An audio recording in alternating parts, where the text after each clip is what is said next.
শিশু মোরব্বা তার পরিবারের সাথে নতুন একটি গ্রামে আসে। তারা একটি পুরনো বাড়িতে উঠল, যা বেশ রহস্যময়। একদিন মোরব্বার বাবা বাজারে যাচ্ছিল।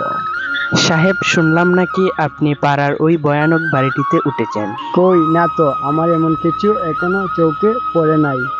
পরের দিন সকালবেলা মোরব্বা তার বাবাকে জিজ্ঞেস করলো। বাবা, শুনলাম নাকি এই গ্রামের মানুষজন বলতেছে এই বাড়িতে নাকি আত্মা আছে। বাবা, এইসব মানুষদের কথা কান দিও না। তারা যা কিছু বলে যাক, পরে যা হবে দেখা যাবে। মোরব্বার মনে কৌতূহল জন্মায়।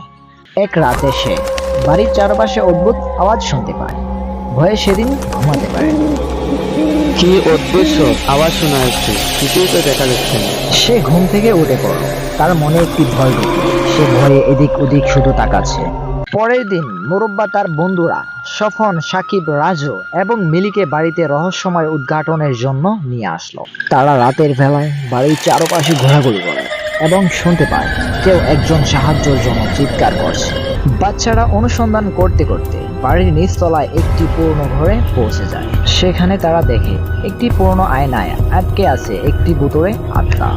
সেই আত্মা বলল, আমি এই বাড়ির প্রাচীন অধিবাসী।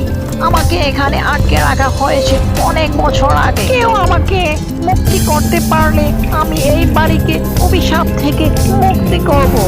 মোরব্বা এবং তার বন্ধুরা সাহস করে আয়নার ওপর এক বিশেষ মন্ত্র উচ্চারণ করে, যেটা তারা স্কুলের এক পুরনো বইয়ে পড়েছিল।